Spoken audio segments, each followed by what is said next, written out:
Om Shri Gurubhyo Namaha. Part 3 Advaitam. Vedas and Shankara's conclusions are one and the same. Vedantam means the end of Vedas, that can be interpreted as either the last chapter or the final conclusions. Actually, the Upanishads are generally called the Vedantam as well as Vedasar or the commanding heights of Vedas.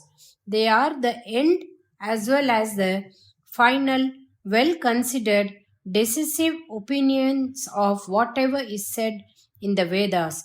If you take each Veda, first there is the Samhitai, then the Vedas, then the Brahmanam, and then the Aranyakam, with the Upanishad coming at the end of Aranyakam. That is how they are organized. When you look at the inner meaning of these Samhitai, Brahmanam and Aranyakam too, having discussed the karma, ceremonial actions of puja, yaga, yagnam and other rituals, upasana, methods of invocation and meditation, and vicharana, logical deliberations and analysis. When it comes to finally take you to the concepts and principles, it is the Upanishads that have the last say. Such Upanishads, there are more than 100, totaling 108 really.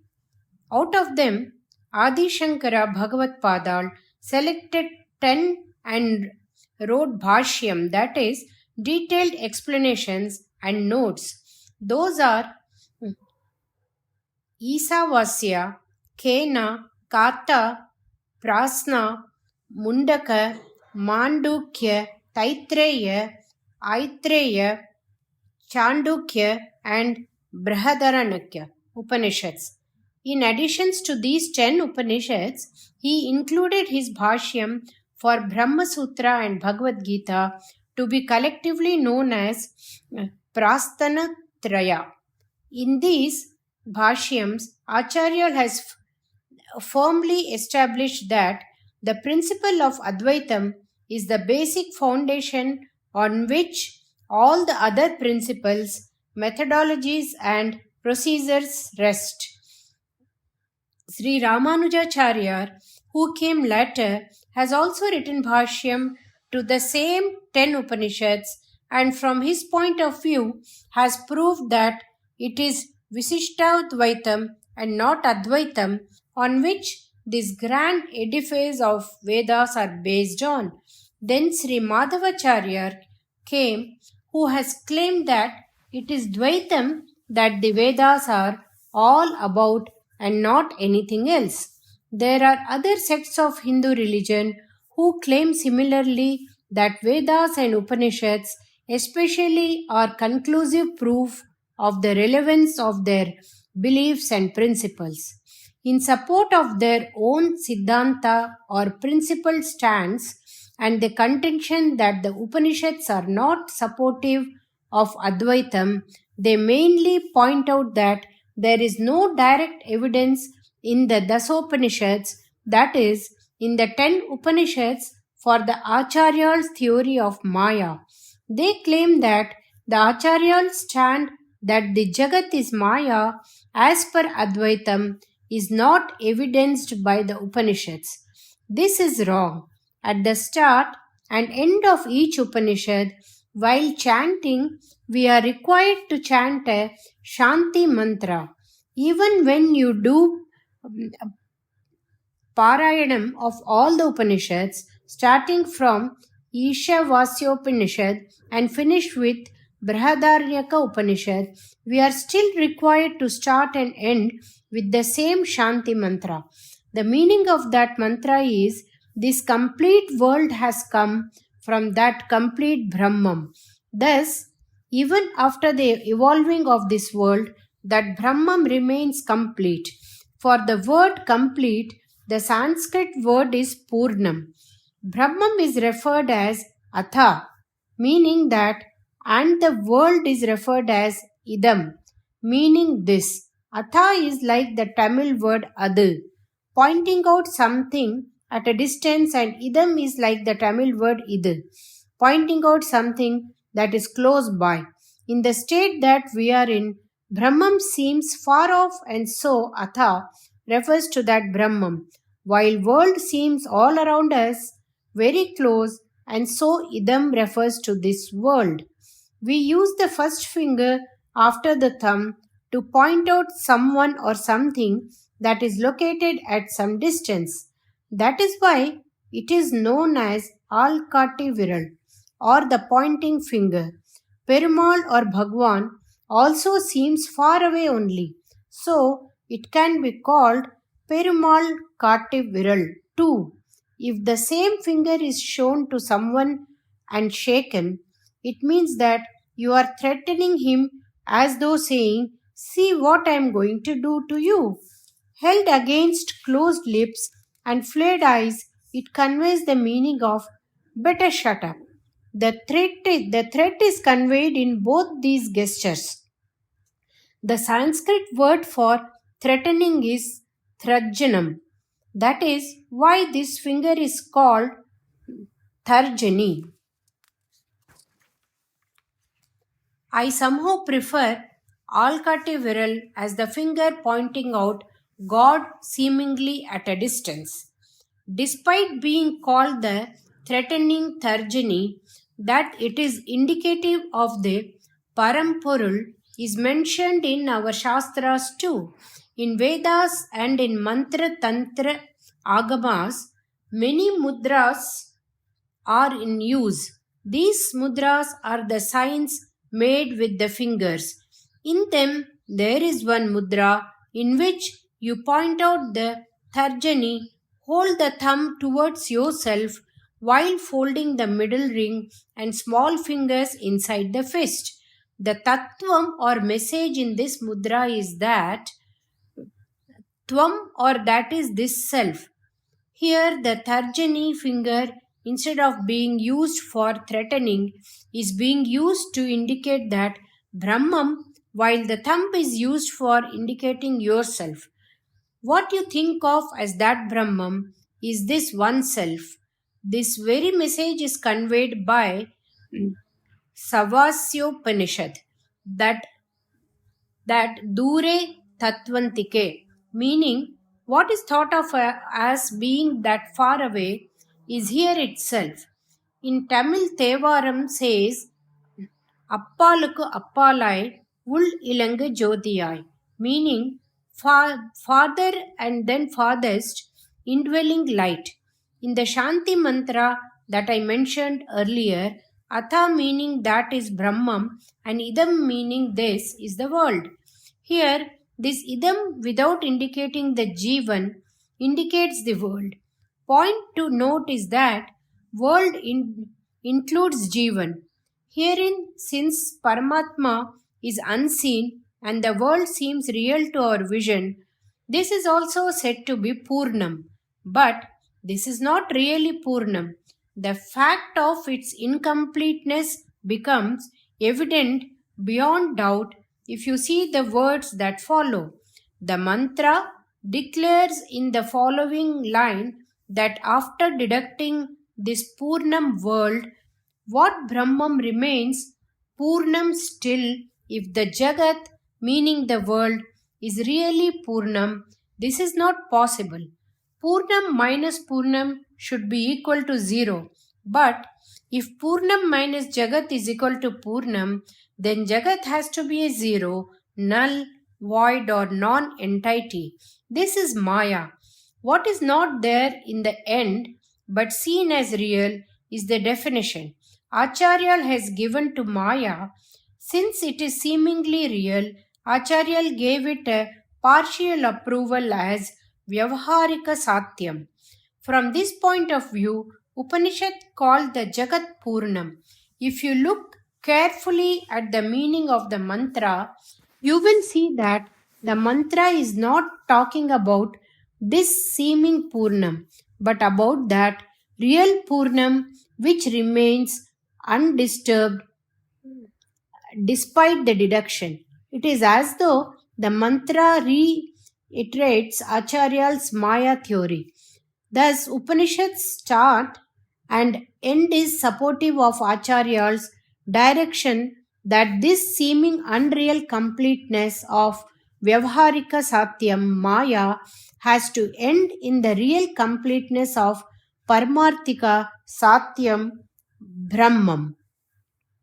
These 10 Upanishads and others, such as Svetaswataram, Kaushidaki, and Nrusimhadipini, too have all come into being with the same purpose and take us to the same destination. We are jivas or living things. We live in the world known as Jagat. There is Ishvara who is said to have created this Jiva and Jagat and running it. What are these three entities, Jiva, Jagat, Ishvara? In this worldly business, Jiva is alternating between happiness and sadness. Instead, if he is to find permanent happiness, what has he got to do? To analyze all this and give practical advices is the general purpose of the Upanishads. What is their end or final message? Brahman, as the Parampurul or original matter, is the cause of both Jagat and Jiva. The cause and effects are not two different things because there cannot be anything other than Brahman. This Jivatma, who thinks of himself as true, carries out an analysis as to who is this himself or me or myself, simply asks himself as to who am I, and continues this investigation to its logical end. In this process, he is likely to get answers as to what he is not rather than what he is. His answers are likely to be I am not this body, not these five indriyas or senses, not this mind, and so on. They're all his body parts or intelligent equipments or tools, but not his self.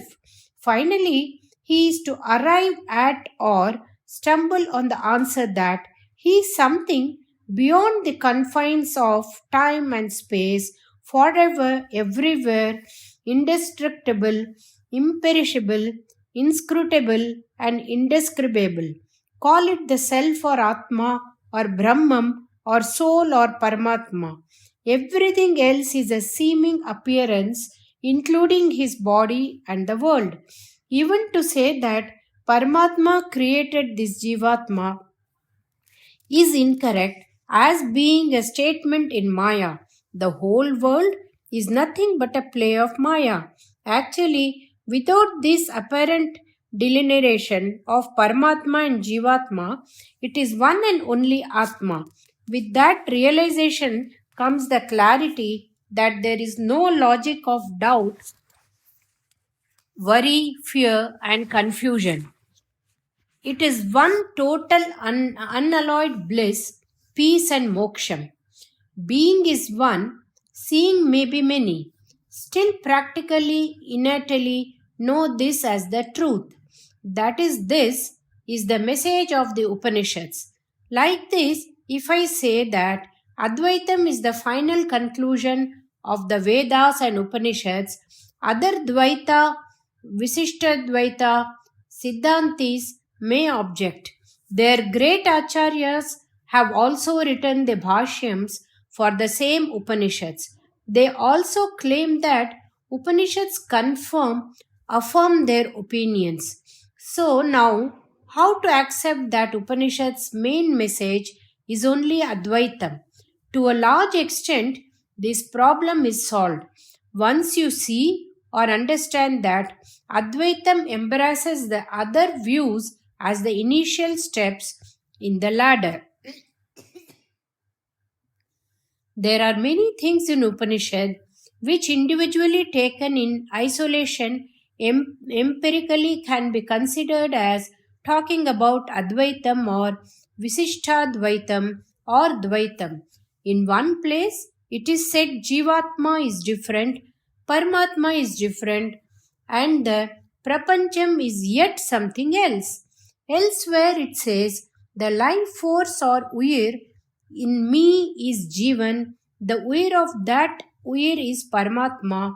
Omnipresent Paramatma is thus the life force of all life forces as Sarva Antaryami. Then again it says elsewhere, both are the same. I know that what is said here and there in Upanishads can be quoted, taken separately or collectively in various combinations to make out whatever case you want to make.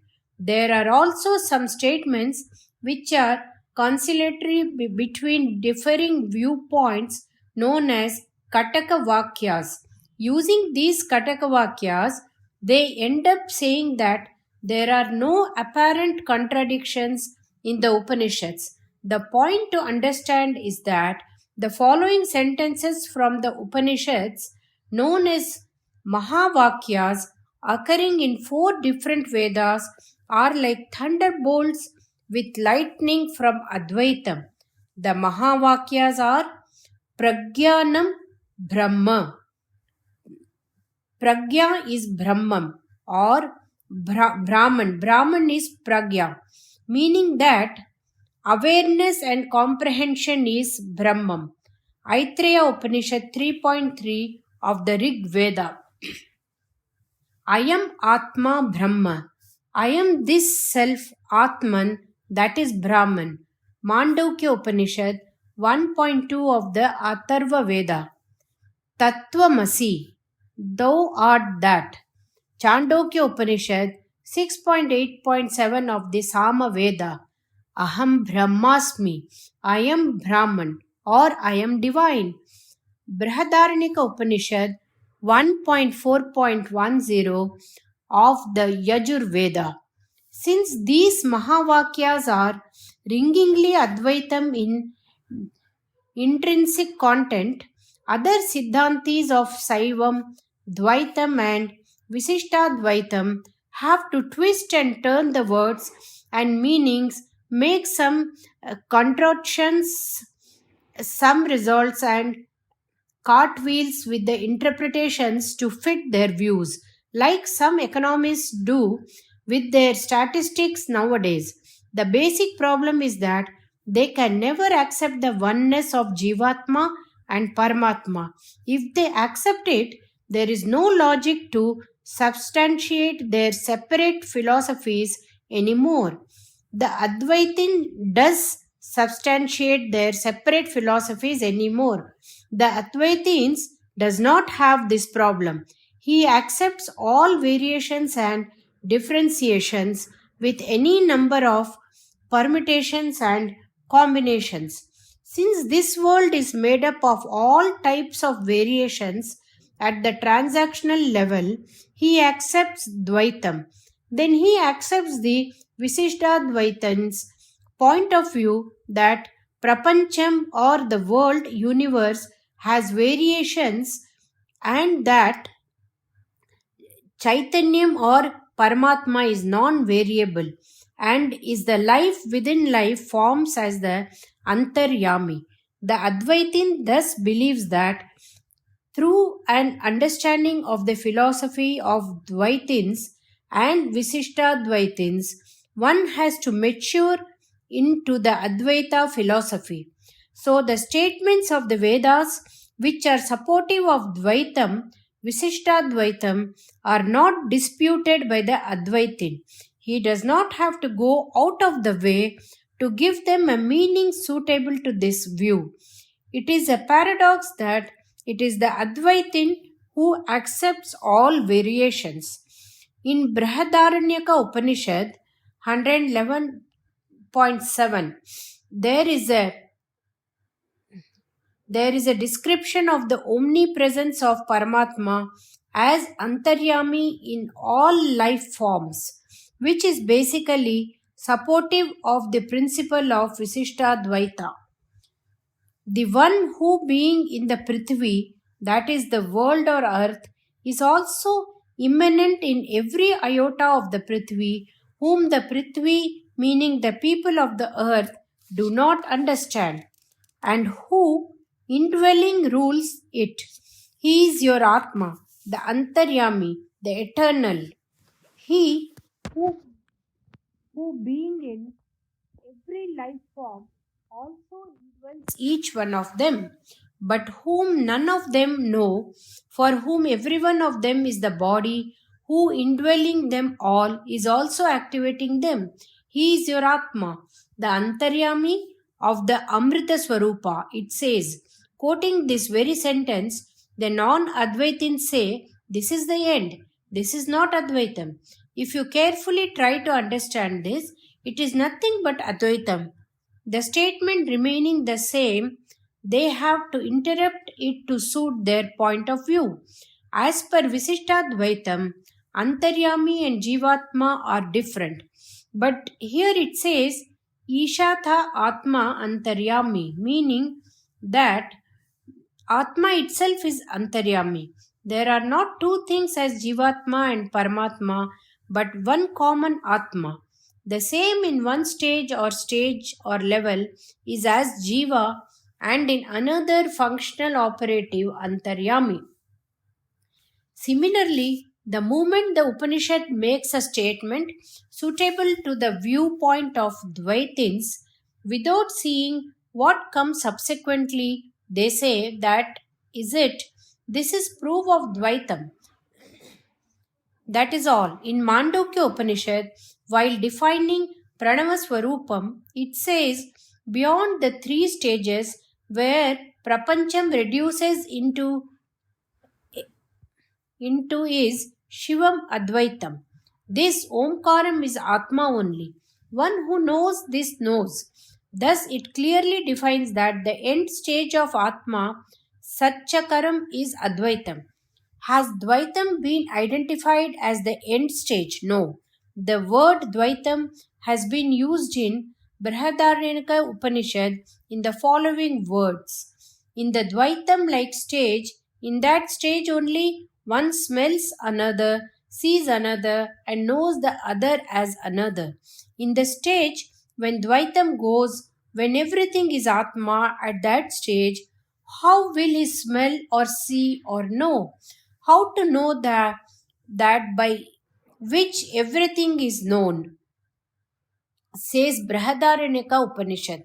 From this, it is very clear that the Upanishad holds the view Atma, which knows everything or is aware of everything, cannot itself be known from the point of Dvaitam, but Advaitam, the Upanishad has not confirmed Dvaitam.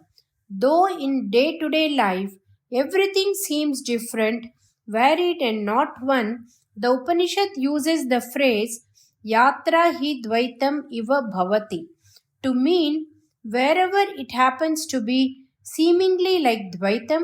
This should be taken to mean that the Upanishad is saying that it is Advaitam and not Dvaitam but seemingly like Dvaitam. Close to this, it says Yatha va sarvam atma iva abhut. That is, when everything has become Atma itself, thus undoubtedly talking of Advaitam.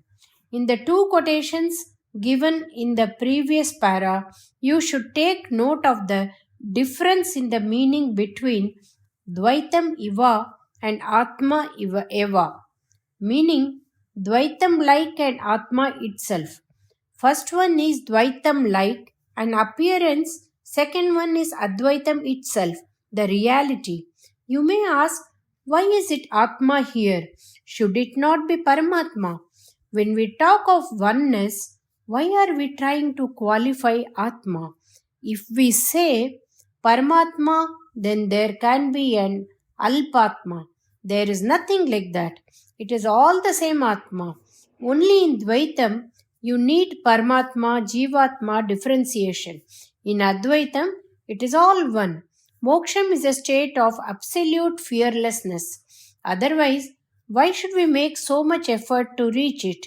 Except for Advaitins, even in Moksham or heaven, the difference between Paramatma and Jivatma remains for Visishtadvaitins and Dvaitins. They do not want the unity. The logic of their philosophy hinges on the separateness remaining permanently forever. What do the Upanishads say?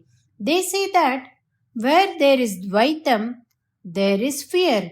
Taittiriya 2.7, Brihadaranykam 1.4.2.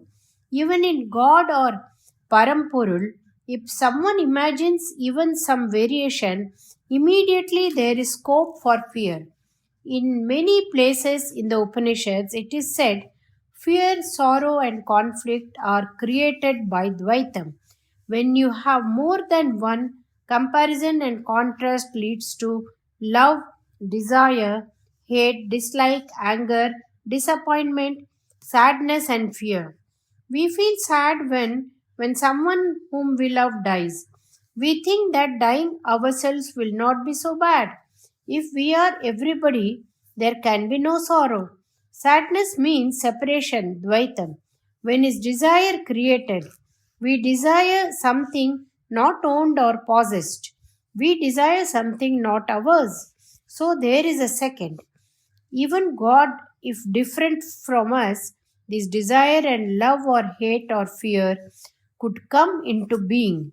If we become ununited in devotion to the extent that separateness goes, there can be no scope for sadness or fear or hate or desire. That is moksham, release, and nirvana. That is why the second is not required. Advaitam is the truth. Only truth and nothing but the truth, say the Vedantam. Our Acharya Sri Shankara has shown it like a torch held above the head, telling us not to forget. His Bhashyam is known as Bhashya Deepam. But the trouble is that in their keenness to propagate their philosophy, the moment Dvaitam is mentioned somewhere in passing, they start rattling that it is the end of the Vedas without any reference to the context as to what is being said, by whom to whom, what is the need for aspiring for moksham, if there too Swami is different and the Jivan is different. In Brihadaranyakam 1.4.10, it says that one who is devoted to a divinity different to his self is animal-like. This would mean that he remains animal-like even after his release or moksha. There is a sect known as Shaiva Siddhantis who are exactly like the Vaishnava Visishtadvaitins in all their beliefs, with one amendment: for Vishnu read Shiva. The Shaiva Siddhantis and Visishtadvaitins will interpret this above statement to mean differently to suit their viewpoint. Here, the Sanskrit text reads Anyam Deivathin Upaste. Here, instead of taking it to mean being devoted to a Devata other than oneself, they will interpret it to mean being devoted to a Devata other than Shiva or Vishnu respectively by Shaiva Siddhantis or Visishtadvaitins. You may ask as to how do I find fault with their interpretation. Immediately following the sentence in the Upanishad continues Anyam Devatam Upaste Anyosau Anyoham Asmiti. The underlined portion after separating the words individually would read Anyaha Asau Anyaha Aham Asmi Iti. This means this Devata to whom I am praying is something other than myself.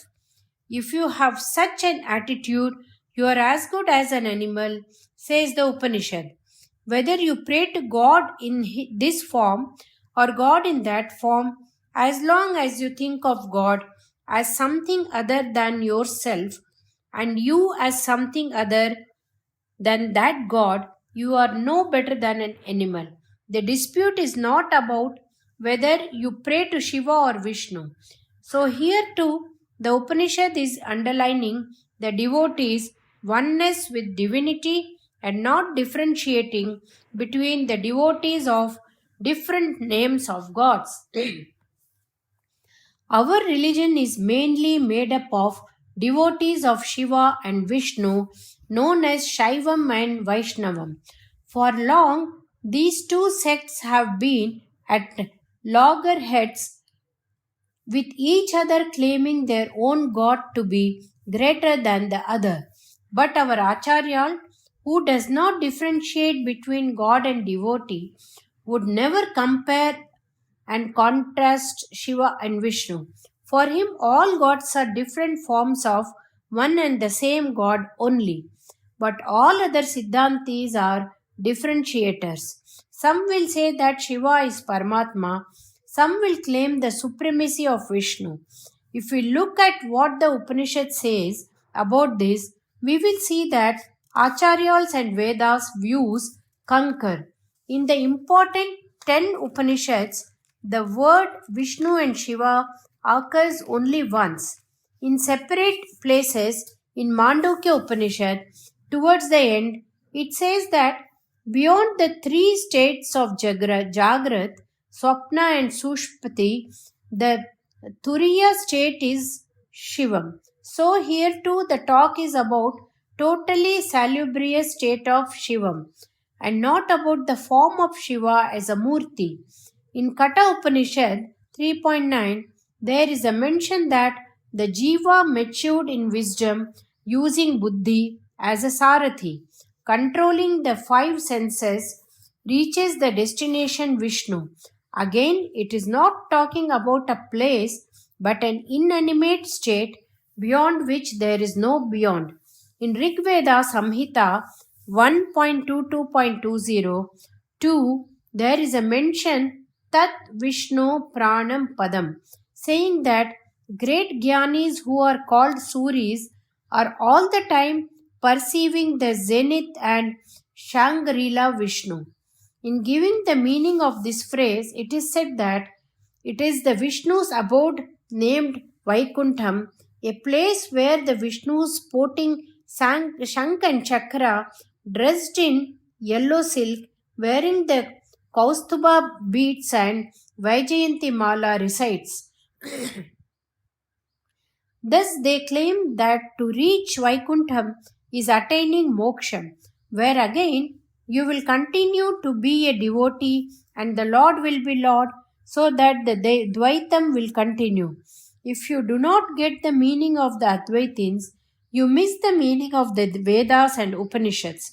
It is all right for the common man to be impressed, but to say that Suris or Jnanis are looking at yet another place instead of experiencing the Vishnutvam, well, it is below par to say the least. It is not seeing or looking or perceiving anymore. It is experiencing.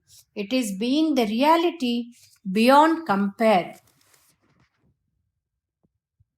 One who sees everything as being in his own self, that is anupashyati, and sees his own self in everything, only he can be beyond the confines of time and space and likes and dislikes. For him there is no moham, and for him there is no shokam, says Ishavasya Upanishad, while talking of Advaita Drishti. So, Pashyati and Pashyanti does not mean seeing but experiencing. In that vein, Vishnu Padam Sada Pashyanti should mean experiencing the zenith of experience forever. After all, seeing the second as other than oneself means exposing oneself to fear, as stated in the Upanishad itself. To experience Vishnu is the same as experiencing Shivam in Mandukya Upanishad. That is experiencing oneness. That is why Vishnu is said to be Paramam Padam, which as per Acharya is the Uttama Sthanam, the highest position. It is not a place. If it is a place, it means that it cannot be elsewhere. But the word Vishnu means Vyapana Sheelam, says Acharya, meaning omnipresence. What is everywhere cannot be a thing or a place or person with hands and legs. It can only be an animate and subtle principle of being. Thus, in Upanishads, Shiva and Vishnu are indicative of the truth of existence. All the Upanishads thus talk of whatever Acharya has spoken about. That is, Jivan and Brahman are one, Jagat is Maya, hiding the reality and showing or appearing as what is not, seeing the oneness between Shiva and Vishnu and Paramatma. Om Shri Mahaperiva Sharanam.